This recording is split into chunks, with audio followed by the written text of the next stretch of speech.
And with that, this morning, we welcome in here Madison Hitz from Sparkfly. Good morning, Madison. How are you? Good morning, Gary. How are you doing today? I'm doing well now that you have been skewered publicly in your first effort here on our show. But no, it's great to have you aboard. Madison does a great job. She and Colin over there, and Lucas here, who's doing the filming of this morning, do a great job over at Sparkfly at Shipley. But earlier this year, I decided, actually late last year, I decided that I needed to become more hip. That Mark and I needed to get more and more stuff out there on social media. We were doing some of it, not a whole lot. So I sat down with Madison and Colin, and we started to talk about how you do that. And I felt like Rip Van Winkle waking up after a 20-year nap, because you started saying, well, you know what? Instead of putting your daily question out there every day written down, why don't you put it out there in pictures and in your voice? And I said, what? And I can do that? So all of a sudden, now they've created a monster where I do this stuff. Why don't you do little podcasts when you go to places like I do now? I walk into places. All the stuff that I used to make fun of, now I do. But we welcome in this morning Madison Hitz. Good morning, Madison. Thank you. Good morning. Good to be here. So we got together. You know, what were your thoughts the first time you said, no, this guy's a loser. There's no possible way he could do this, right? Oh my goodness. No, not at all. Honestly, I was so excited to be able to work with you just because there was so much opportunity and so many fun things that we would get to work on together, especially the video opportunity. Yeah. You know, and we're a company. I mean, Mark and I are part of a company here. You know, we like to be associated with the Revolution and all that, but we're trying to get more and more listeners all the time to enjoy our show and take part. And so that was the point that with our multimedia approach that you now must take, I think, in the present day, to be really candid about it, this was a piece that I felt was missing. And we're not there yet totally, but we're working on the social media. I think it can be overdone. And yet at the same time, your job and what you guys do with me is help to create some of that balance and some of those opportunities to get the word out there in other ways. Talk about that a little bit. Yeah, absolutely. I think one of the things that was the most exciting with sitting down with you, or really anybody, is being able to explore the possibilities and opportunities of what they have available. So, you know, for looking at your social media, for example, you know, we saw that there was an opportunity for video. We saw there was an opportunity, you know, for you to be able to showcase your awesome personality and have people see that outside of just text form. And once we started doing that, you know, the examples and seeing the results were amazing. It was like overnight, the difference in just being able to see little things, whether it was your question of the day, being able to interact with that from a video form, or, you know, some of your most recent stuff of seeing, hey, Gary went out to dinner or out to lunch. And it was like, actually, I'd love to do that. That's awesome. And you relate to things, I think, a little bit better when you have an opportunity to like mentally relate via video versus just reading it. I think one of the things that I have learned is the stuff that people think is interesting. I went into a restaurant one night and I just shot a little quick 1-minute thing. I think it was South County Brewery. Yeah. I shot this one little thing where I said, oh, look at this at Christmas time. They were decorated, and I thought, okay, and I was doing this off what Madison and Colin had taught me to do. So I'll just make a little video and I'll put a little voice to it, and I just scoured the room and I put it up. Yep. 8,000 views that day. 8,000 views. I'm going like the guy that owns it writes me and says, thank you so much.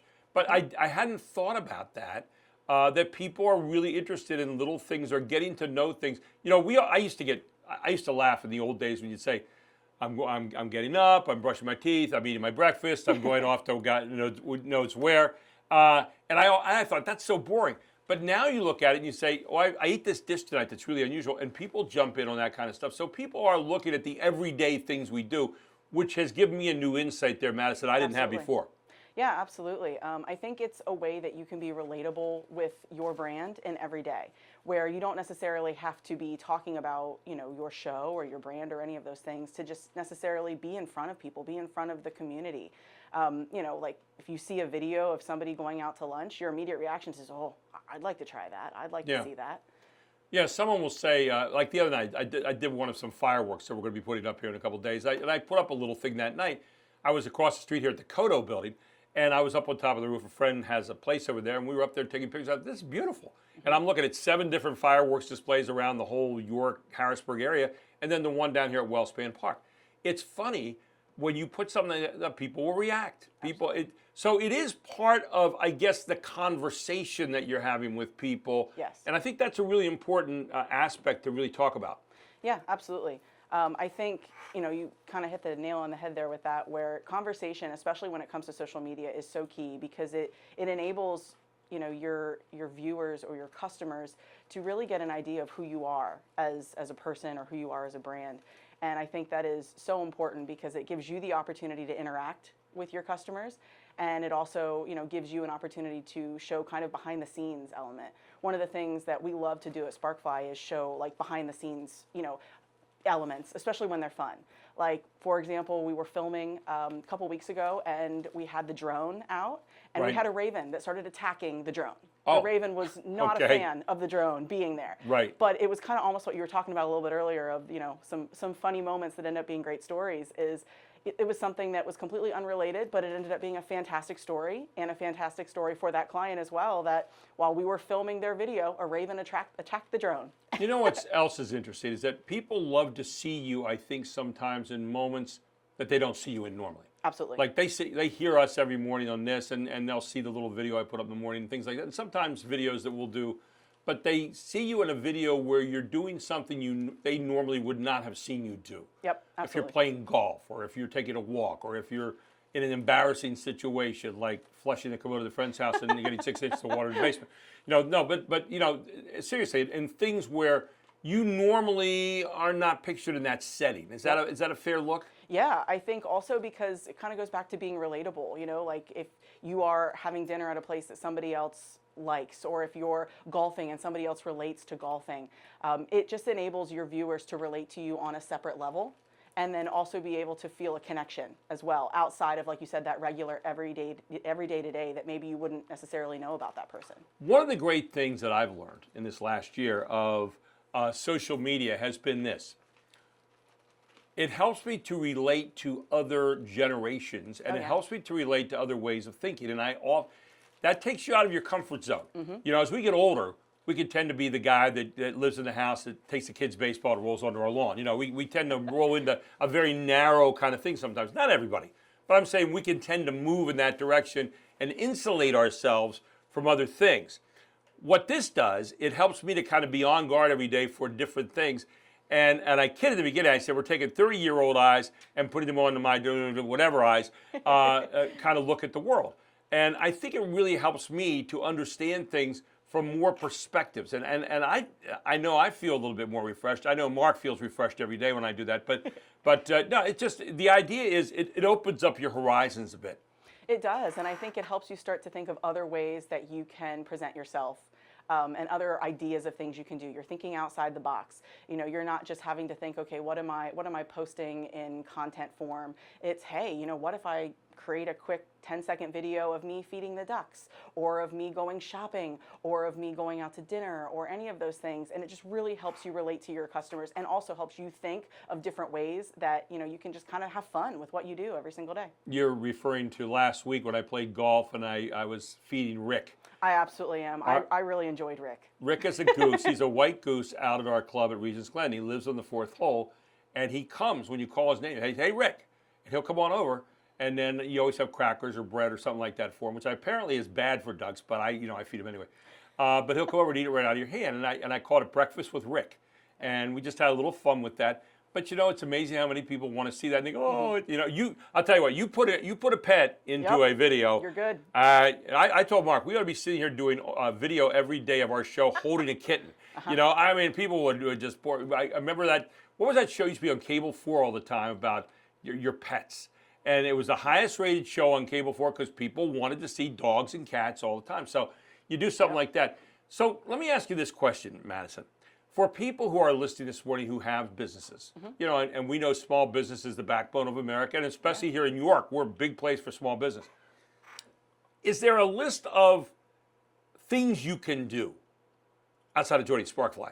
Is there a list of things you can do or that you should do for each business that kind of works for social media, a 10 commandments or whatever number of commandments it would be that would kind of work for them in terms of getting started if they wanted to expand that particular part of their business? Yeah, absolutely. So I think the biggest thing to think about is that when it comes to social media, you don't have to make it as complicated as it seems. Yeah. And I think a lot of times with social media, it seems complicated. It seems like, well, what do I do? How much do I post? What do I post? And ultimately, the best advice that I can give is to just look at it from a fun lens, where if you think about from a weekly perspective, what is the message that you want to get across? The biggest thing is, instead of telling your customers or your viewers what you do, it's show them. Right. Show them an example, show them a testimonial, show them, you and your team having fun, because that's going to create trust. That's going to be relatable far more than just saying you should trust me because. And I think, another thing is education. It's so important to educate your viewers, whether it is on something that they may not know, or maybe it's something that you think they know, that you can just give them advice on or give them tips and tricks on how they can be better at it. And that can be for any brand. And then I think that, the last thing is just fun, kind of like we've been talking about on the show.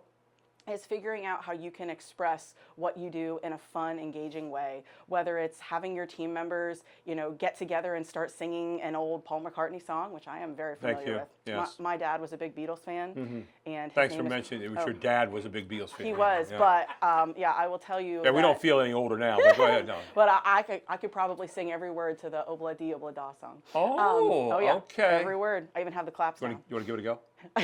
No, not okay, live. okay, That's later. Okay, very good. But no, and I think that just have fun with it, and just know that the biggest thing is to be present, to post often, and to just make sure that at the end of the day, you're giving and you're showing a part of yourself that you would want your customers to see. Wow. That's a great way of saying it this morning. And yeah, so anyway, if you want a brand, there are some ideas for you today. We're working on it all the time. Madison and Colin are going to kind of be regular parts of our show from time to time as we update you on different things that are going on, trends that are happening, different kind of branding that's happening. But what they've done for me is they've helped to give me a we perspective to the show, a different generational perspective, if you will, a different angle perspective. Mark does that every day, but it adds to it when you have people outside of your own generation, way outside your own generation, helping to do that. And it does give us a chance to have a little bit more fun with you every day, and also provide different ways that you can reach us and communicate with us on social media. And we really appreciate it. Madison, great to have you in this morning. Thank you so much. Now, I will expect that you are going to get down to Augie's. Hey, I know there's 2 doors now. Way to go. I'm already You do all this complicated branding, and now you know that there's 2 doors to the Central Market. Yeah, I know that when you walk in, you have to not just assume that it's closed. You keep walking. There are actually I've learned a lot 4 of things. doors to the Central Market. It's a big square building. I don't know.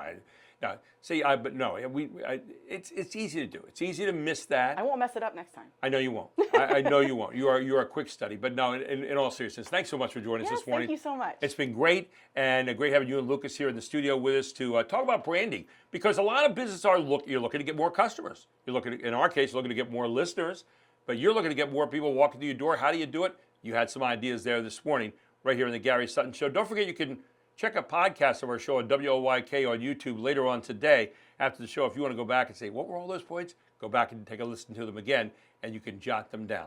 Madison, thanks so much for joining us this morning. Thank you, Gary. Looking forward to seeing you and Colin in the future. Absolutely. We'll take a break. We'll come back with more right here on the Gary Sutton Show, where it is 7:49.